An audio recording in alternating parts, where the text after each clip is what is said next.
ഈശോ മിശിഹായ്ക്ക് സ്തുതിയായിരിക്കട്ടെ. ഞാൻ മാണിപ്പറമ്പിലച്ചൻ. മേജർ ആർച്ച് ബിഷപ്പ് രാജിവെച്ചാൽ സീറോ മലബാർ സഭയ്ക്ക് മൊത്തമായി പൊന്റിഫിക്കൽ ഡെലഗേറ്റ് വരും.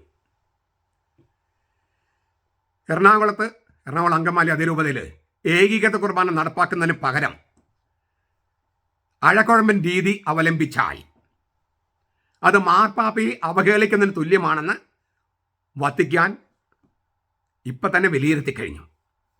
കാരണം വിമത വൈദികർക്ക് വിധേയപ്പെടുന്നു എന്ന തോന്നൽ ഇപ്പം തന്നെ വന്നു കഴിഞ്ഞു. അങ്ങനെ വന്നാൽ വീണ്ടും ഇനി മാർപ്പാപ്പ കത്തെഴുതാനും കൽപ്പന ഇടാനും വീട് ഇടാനൊന്നും അതൊന്നും സാധിക്കില്ല. അതിങ്ങനെ ചെയ്തുകൊണ്ടേയിരിക്കാൻ പറ്റില്ലല്ലോ. അത് നടപ്പാക്കേണ്ട ചുമതല ബന്ധപ്പെട്ട അധികാരികൾക്കുള്ളതാണ്. അപ്പോൾ ഇനി വത്തിക്കാൻ സൂക്ഷ്മമായി നിരീക്ഷിക്കുകയാണ്. അതുകൊണ്ടാണ് മെത്രാന്മാർ ഒരാൾ തിരഞ്ഞെടുത്തപ്പോൾ നേരെ അങ്ങ് അംഗീകരിക്കാതെ രേഖാമൂലം ചില ചോദ്യങ്ങൾ അയച്ച് ഉത്തരം തേടിയത്. അതേക്കുറിച്ച് മുമ്പത്തെ വീഡിയോയിൽ പറഞ്ഞു. മേജർ ആർച്ച് ബിഷപ്പിനെ എറണാകുളം അങ്കമാലി അതിരോട് ഉത്തരവാദിത്തം തിരിച്ചേൽപ്പിച്ചതും അതുകൊണ്ട് തന്നെ, ആ ഉദ്ദേശത്തോടെ. ഇനി മാർപ്പാപ്പയുടെ തീരുമാനത്തിന് വിരുദ്ധമായി മേജർ ആർച്ച് ബിഷപ്പോ അദ്ദേഹത്തിൻ്റെ മെട്രോപൊളിറ്റൻ വികാരിയോ തീരുമാനമെടുത്താൽ തീർച്ചയായിട്ടും മേജർ ആർച്ച് ബിഷപ്പ് രാജിവെക്കേണ്ടി വരും. ആ സാഹചര്യം ഉണ്ടാകും. അങ്ങനെ വന്നാൽ സീറോ മലബാർ സഭയുടെ ഭാവി എങ്ങനെ ആയിരിക്കണമെന്ന് പോലും വത്തിക്കാനിൽ ചർച്ച നടക്കുന്നുണ്ട്. വളരെ വളരെ കൃത്യമായ ഉറവിടത്തിൽ നിന്നുകൊണ്ടാണ് ഞാൻ സംസാരിക്കുന്നത്. സീറോ മലബാർ സഭയെ മൊത്തത്തിൽ മാർപ്പാപ്പയുടെ കീഴിലാക്കും. എന്നിട്ട് എറണാകുളം അങ്കമാലി അതിരൂപതയ്ക്ക് മാത്രമല്ല, സീറോ മലബാർ സഭയെ തന്നെ പൊന്റിഫിക്കൽ ഡെലഗേറ്റ് കീഴിലാക്കും. അത് സിറിൽ വാസിൽ പിതാവിനെ പോലെ ഒരു വിദേശിയല്ല, മറിച്ച് സീറോ മലബാർ സഭയിൽ നിന്നുള്ള ആളുകൾ തന്നെ. അങ്ങനെയൊരു സീറോ മലബാർ സഭയ്ക്ക് മൊത്തമായി ഈ ഒരു പൊന്റിഫിക്കൽ ഡെലഗേറ്റ് വന്നാൽ ഒരുപക്ഷെ മെത്രാൻ സിനഡിനെ സസ്പെൻഡ് ചെയ്ത് നിർത്തും. തൻ്റെ ഇടത്തോടെ തീരുമാനങ്ങൾ എടുത്ത് നടപ്പാക്കാൻ കഴിയാത്തവരെ വേണ്ടെന്ന് വളരെ വ്യക്തമായി പരിശുദ്ധ സിംഹാസനം വ്യക്തമാക്കി കഴിഞ്ഞു. പൊന്റിഫിക്കൽ ഡെലഗേറ്റായി സീറോ മലബാർ സഭയിൽ നിന്നുള്ള വ്യക്തികളെ കണ്ടെത്താനും വത്തിക്കാൻ അന്വേഷണം ആരംഭിച്ചിട്ടുണ്ട്.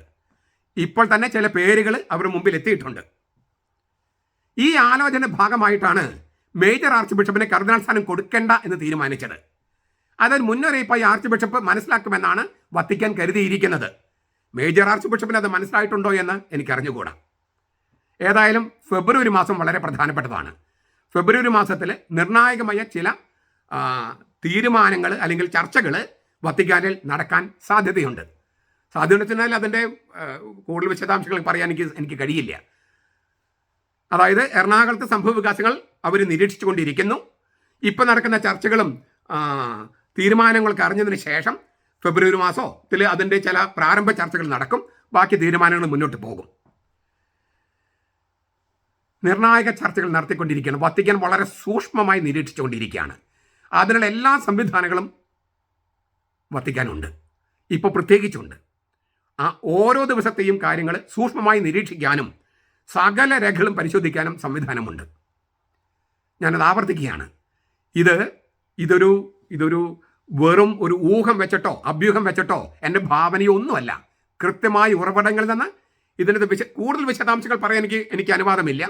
പക്ഷെ കൃത്യമായ ഉറവിടങ്ങളിൽ നിന്ന് കൃത്യമായ അറിവുകൾ കിട്ടിയിട്ടാണ് ഞാൻ നിങ്ങളെ അറിയിക്കുന്നത്. നിങ്ങൾക്ക് വിചാരിക്കാം എന്തിനാണ് അറിയിക്കുന്നത്? അറിയിക്കുന്നതിന് ഒറ്റ ലക്ഷ്യമേ ഉള്ളൂ. ഇത് സഭ മൊത്തത്തിൽ അറിയേണ്ട കാര്യമാണ്. ഒരു വ്യക്തിയുടെയോ മേജർ ആർച്ച് ബിഷപ്പിന്റെയോ പാമ്പ്ലാനി പിതാവിന്റെ മാത്രം പ്രശ്നങ്ങളല്ലല്ലോ.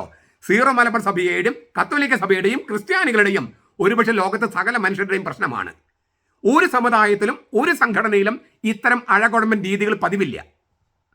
അതുകൊണ്ട് തന്നെ നമുക്ക് ഇങ്ങനെ മുന്നോട്ട് പോകാനും കഴിയില്ല. അതിന് ശക്തമായി മുന്നറിയിപ്പ് കൊടുക്കാൻ തന്നെയാണ് കർത്താവിനെ നിയോഗിച്ചിരിക്കുന്നതും. അത് ഞാൻ ചെയ്യുന്നു. ഇത് കേട്ടിട്ട് ഇത് മനസ്സിലാക്കാൻ ബുദ്ധിയും ബോധമുള്ള മെത്രാന്മാരൊക്കെ നമ്മുടെ സഭയിൽ ഉണ്ടെങ്കിൽ, അച്ഛന്മാർ സഭയിൽ ഉണ്ടെങ്കിൽ, സഭയെ സ്നേഹിക്കുന്നവരുണ്ടെങ്കിൽ അവർ ഉണർന്ന് പ്രവർത്തിക്കുമെന്ന് ശക്തമായി ഞാൻ വിശ്വസിക്കുന്നു.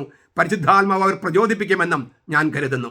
നമ്മുടെ കർത്താവ് ഈശോ മിശിഹായുടെ കൃപയും പിതാവായ ദൈവത്തിൻ്റെ സ്നേഹവും പരിശുദ്ധാത്മാവിൻ്റെ സഹവാസവും നാം എല്ലാവരോടും കൂടി ഉണ്ടായിരിക്കട്ടെ, ഇപ്പോഴും എപ്പോഴും എന്നേക്കും.